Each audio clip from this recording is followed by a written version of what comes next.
네. 자, 이제 좀 재밌는 얘기들을 좀 해볼까요? 네. 대회 중에 제일 황당했던 경험 뭡니까? 다른 선수분들이 옆에 스태틱을 같이 하고 있는데 네. 너무 큰 목소리로 그래 잘하고 있어 더 할 수 있어 막 소리를 자꾸 지르시는 거예요. 오 마이 갓. 조금 흥분하시는 분들도 있어요. 네. 선수분들이랑 싸우시는 분들이 있어요. 많죠. 재영쌤, 여기 소주 2병만 사다 줘.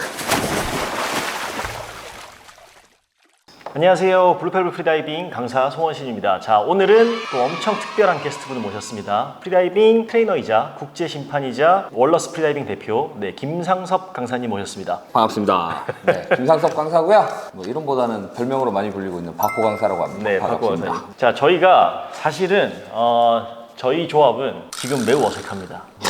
뭐가 어색하냐면 재영쌤, 여기 소주 2병만 사다 줘. 술 없이 얘기가 안 되지. 약간 네. 지금 이 카메라 앞에서 이렇게 어색한 분위기 아주 어색하고 저희는 그 참이슬 빨간 거 2병으로 좀 사줄 수 있어요? 큰 병으로요. 네. 오늘 좀 편하게 말씀을 좀 나눠보도록 하겠습니다. 네. 사실은 제가 한국에서 5손가락 안에 꼽는 물을 좋아하는 사람이거든요. 근데 저보다 더 심한 사람이 있다고 하면 꼽을 수 있는 사람 몇 사람 없는데 저보다 더한 물치광이 중에 한 명입니다.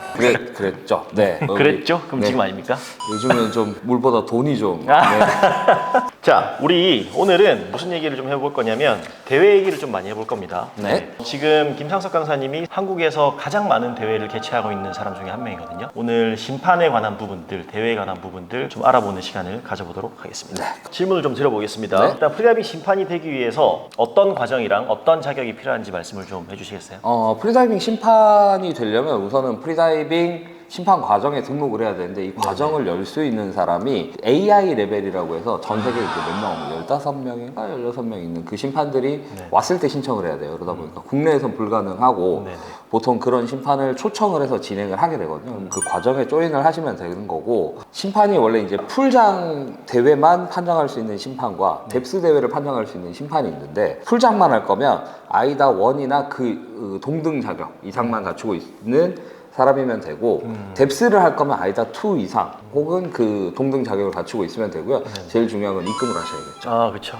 네, 돈을 주시면 할 수 그렇죠. 있습니다. 네, 싸진 않더라고요, 그죠? 어, 자, 이게 심판 과정이 생각보다 과정이 좀 빡세더라고요. 그러니까 길더라고요. 3일을 거의 풀로 하죠. 그쵸, 풀데이로 3일 사용하고 있습니다. 보통 이제 요즘에는 그래도 좀 단축해서 3일로 하는 것 같은데 원래 3일인가요? 제가 2018년도인가 심판 받았을 때도 3일이었어요. 아, 그래요? 네, 그때도 3일이었고 지금도 3일입니다. 네네. 어떤 그 심판 그 저지 인스트럭터에 따라서 네. 4일을 권장하시는 분들도 있어요. 근데 4일을 하자고 하면 아무래도 이제 대부분 직장 생활을 하시다 보니까 부담스러워 하시는 분들이 많아요. 네. 그래서 보통 3일을 많이 하고 있습니다.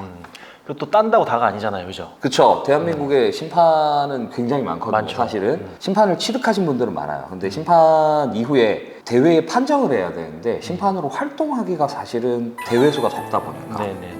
그런 것들이 조금은 까다롭죠. 아무래도. 네. 자, 그러면 두 번째로 심판에 필요한 좀 자질이 어떤 거라고 생각하시나요? 상황에 대한 분석력이 있어야 돼요. 네. 그러니까 뭐 누군가는 매의 눈이 필요하다라고 하시는 분들도 물론 있을 거고요. 네네. 뭐 정확한 어떤 규정에 대한 암기 뭐 이런 부분들을 중요하게 생각하시는 분들도 있을 거예요. 근데 모든 상황을 다 캐치하고 모든 걸 규정을 다 암기해서 정확하게 판정을 한다는 건 사실 쉽지는 않아요. 그럼요. 근데 어떤 종목이든. 그렇죠. 근데 이런 어떤 전체적인 상황의 흐름이라던가 분석을 통해서 이 사람의 어떤 경기 기량이라던가 뭐 이런 것들을 인정해 줄 수 있어야 되거든요. 네. 그러면은 아무래도 선수에게 유리하게끔 선수가 대회를 잘 진행할 수 있도록 주변을 통제한다거나 뭐 상황을 정확하게 분석하는 능력이 저는 제일 중요하다라고 보고 있습니다. 네네. 자, 이 영상을 보는 구독자분들은 아무래도 이제 프리다이빙 심판에 대해서 좀 낯설기도 하고 네. 아직도 많이 알려져 있진 않잖아요, 그죠? 그렇죠. 네. 자, 프리다이빙 심판의 역할은 어떤 게 있을까요? 그냥 한 줄로 요약하자면 선수분들의 퍼포먼스를 인정해 드리기 위해 있는 게 심판이에요. 네네. 그래서 뭐 선수분들이 뭐 어떤 걸 잘못하는지 매의 눈으로 쳐다봤다가 뭐 사소한 잘못으로 레드를 주고 이런 게 아니라 네네. 선수분들이 규정 안에서 대회를 잘 치렀다면 화이트 카드를 줘서 그 기록을 인정해주고 축하해주는 게 심판의 역할이라고 보시면 돼요. 네, 그래서 네. 물론 그렇기 위해서는 모든 규정들을 다 알고 있어야겠죠. 네네. 제가 이건 약간 개인적인 건데 네. 좀 사심을 좀 풀어서 여쭤봐도 되겠습니까? 네, 말씀하시죠. 네. 15.1초 오케이 사인. 15.1초 오케이 사인. 레드 주십니까? 이런 질문을 받을 거라는 생각을 못 했는데 예를 들어서 누군가는 15.1초를 딱 기도가 나오자마자 측정을 해서 15.1초의 썰페이스 프로토콜이라고 해서 마스크 벗고 I'm OK가 끝났어. 네네. 어쨌든 15초를 넘겼기 때문에 레드를 받은 거고 똑같이 15.1초였더라도 올라왔을 때 심판이 제대로 빠르게 캐치를 못해서 조금 늦었다. 네네. 그러면 우리가 판정할 수 있는 기준은 어쨌든 스탑워치잖아요. 그걸 명료하게 심판이 뭐 스탑워치를 가지고 정확하게 딱 찍은 상황이라면 뭐 어떻게 할 수 없는 상황인 거죠. 네네. 그래서 뭐 아쉽겠지만 뭐 어쩔 수 없을 것 같아요. 네, 맞습니다. 네, 제가 15.1. 당사자라서 말씀드렸습니다. 15.1초 레드. 너는 네. 15.1은 아니었어요. 제가 드렸기 때문에 제가 기억하는데 15.1은 아니에요. 아니었어요. 여기 그때 네. 심판 아니었는데. 제가 판정했을걸요? 아니야. 코리아컵 했어요? 아 코리아컵은 아니다. 코리아컵 안 했잖아. 아 그러네. 네. 세부에서 했죠? 네네네. 자, 심판 또 하시면서 네. 경험하셨던 아주 인상 깊었던 순간들이 있으면 좀 들어보고 싶습니다. 뭐 음. 요번에 또 뭐 있었나요? 네, 많았죠. 이번에도 썰이 좀 많았는데 네. 일단은 이제 풀장 종목에서 유일하게 어제 지난 일요일 날 네. 진행했던 아시안 풀 챔피언십 대회에서 윌리엄 조이 선수가 307m 세계 신기록을 수립을 했어요. 그래서 지금 도핑 테스트 결과를 기다리고 있는 단계인데 네네. 어지간해서는 아마 아시아인 최초로 풀장 종목의 세계 신기록이 수립이 아. 될 걸로 보이고요. 네네. 그리고 이제 곽기문 선수, 한국의 곽기문 선수가 네네. 바로 일요일 날 아시안 풀 챔피언십에서 스태틱 9분 49초? 네, 49초였던 것 같습니다. 9분 49초를 했나요? 저희가 네. 왜 못 봤죠? 네, 9분 49초로 네. 이번에 아시안 신기록을 와, 시야를 했군요. 네, 수립을 하셨어요. 아, 네. 조금 인상적이었던 거는 일본의 하나코 선수가 출수하고 LMC가 왔는데 썰페이스 프로토콜을 15초 안에 끝내야 되는데 네. 손을 들어서 마스크를 잡으려고 했는데 이게 이제 LMC가 너무 심하게 오신 거죠. 네네. 그랬더니 자기 뺨을 치시더라고요. 네. 빡빡 때리시더니 그리고 마스크를 벗고 썰페이스 프로토콜을 끝내셨어요. 음. 그래서 와 저거는 정말 인정해줘야 된다. 저건 진짜 정신력이 대단하다. 뭐 했던 사건도 있었고 예전에 그런 선수분은 있었어요. 경기를 다 끝냈어요. 썰페이스 프로토콜은 15초 안에 끝냈고 판정을 30초 이후에 낼 수가 있는데 네네네. 대기를 하시다가 더우셨나 봐요. 갑자기 고개를 물에 박으시더니 세수를 하시더라고요. 어? 그래서 레스를 받으셨어요. 저희가 30초 동안은 기도를 물 받고 유지를 그렇죠, 하고 유지를 해야죠. 있었는데 네. 많이 더우세요. 아이고. 네, 그래서 레드를 어쩔 수 없이 드릴 수밖에 없었던 아이고. 케이스도 있었습니다. 네, 안타깝네요. 그런 것들이 조금 인상 깊은 경기 중에 하나였죠. 네. 분명히 처음 출전하셨던 분이었을 것 같아요. 그랬던 것 같아요. 네. 네, 첫 출전이었던 것 같아요. 첫 출전한테는 대회 룰이 좀 생소하죠, 그죠? 대회 중에 가장 흔한 규칙 위반은 어떤 게 있을까요? 규칙을 의도하지 않은 위반들이 더 많아요. 그렇겠죠. 사실은 네. 썰페이스 프로토콜이라고 해서 저희가 수중에서 출수를 했을 때 제일 처음에 해야 할 게 마스크를 벗고 그 다음에 손으로 오케이 시그널을 보여주고 나는 괜찮다라는 신호를 15초 이내에 보여주셔야 되는데 네. 이거를 사실 조금 극단적으로 다이빙을 하시다 보면 LMC가 와서 제대로 정신을 못 차리는 경우들이 있어요. 네, 그러면 네, 호흡을 계속 하시다가 15초가 지나서 썰페이스 프로토콜 완료하시는 분들도 계시고 혹은 마스크를 벗었는데 다시 마스크를 잡으려는 행동을 하신다던가 네, 네, 네. 아니면 중간에 순서가 섞인다던가 하는 경우들이 제일 많아요. 네네. 이거는 아무래도 이제 좀 약간의 저산소 상태에서 극복하는 시간이 사실은 조금은 더 필요한데 네네. 너무 이제 급박하게 하려다 보니 그런 실수를 하시는 분들이 제일 많이 발생합니다. 실제 네. 대회에서 가장 많은 케이스고요. 네. 또 뭐가 있을까요? 사실 다이나믹에서 제일 많이 발생하는 케이스인데요. 네. 원래는 벽에 몸이 붙어 있는 상태로 시작을 해야 돼요. 네네네. 보통은 일반적인 교육을 받으셨던 첫 출전하시는 분들은 좀 편안하게 릴렉스 하시다가 네네. 입수할 때 그냥 물 위에 동동 떠 있다가 들어가시는 분들이 있어요. 아, 네네. 그러면 스타트 라인에서 몸이 완전히 떨어져 버리잖아요. 네네. 네, 이렇게 되면은 페널티를 받아요. 이런 부분들이 생각보다 많이 발생해요. 자, 다음 질문. 대회에서 네. 공정한 심사를 내려야 하는 순간들이 많을 거기 때문에 네. 심판들이 굉장히 스트레스를 많이 받을 수 있잖아요. 그죠? 네, 사람이기 그렇죠. 때문에. 네. 특별히 어떤 순간들이 있을까요?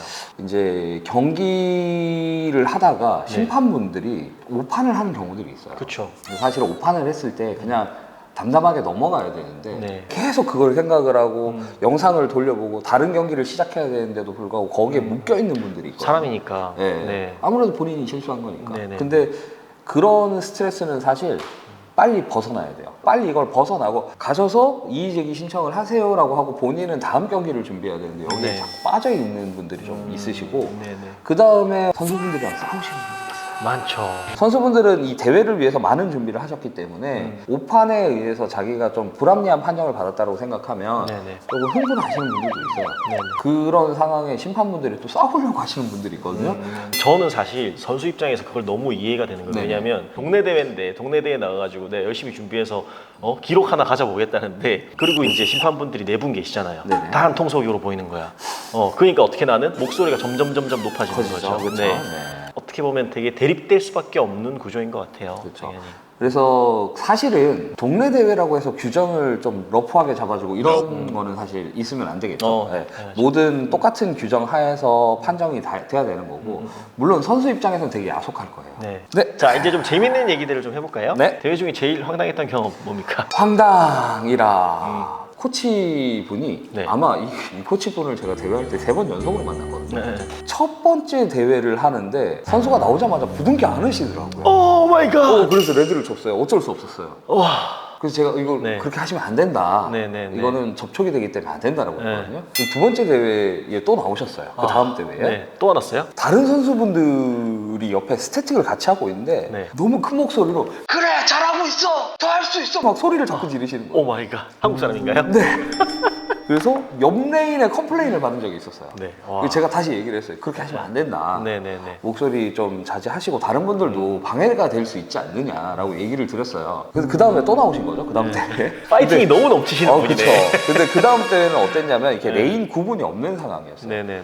그래서 선수 각 레인을 구분하기 위해서 이렇게 바다에서 사용하는 썰페이스 라인을 이렇게 레인이랑 풀사이드 사이에 묶어놨었어요. 근데 경기가 끝났으면 일반적으로 그 레인 바깥쪽으로 뒤로 나가서 이동을 하시는데 그쵸. 갑자기 그 옆 레인을 이렇게 툭 열더니 아이구야. 옆 선수를 툭 치고 가시는 거예요. 스태틱을 하고 계시는데 아이구야. 뭐 그런 분이 계셨어요. 제일 황당했었고 불러서 말씀을 드렸는데 네. 몰랐대요. 그러면 이 선수는 이 카드에 문제는 없나요? 지금 그거를 가지고 네. 이 해당 선수에게 페널티를 줄 만한 그쵸. 방법이 마땅히 딱 규정되어 있는 건 없어요. 네네. 물론 지속적인 다른 선수에 대한 방해를 했다면 레드를 줄 수는 있겠지만 네네. 그런 케이스는 아니었기 때문에 그래서 제가 끝나고 혹시 심판 교육 받아보실 생각 없으시나요? 제가 볼 땐 좀 필요해 보인다.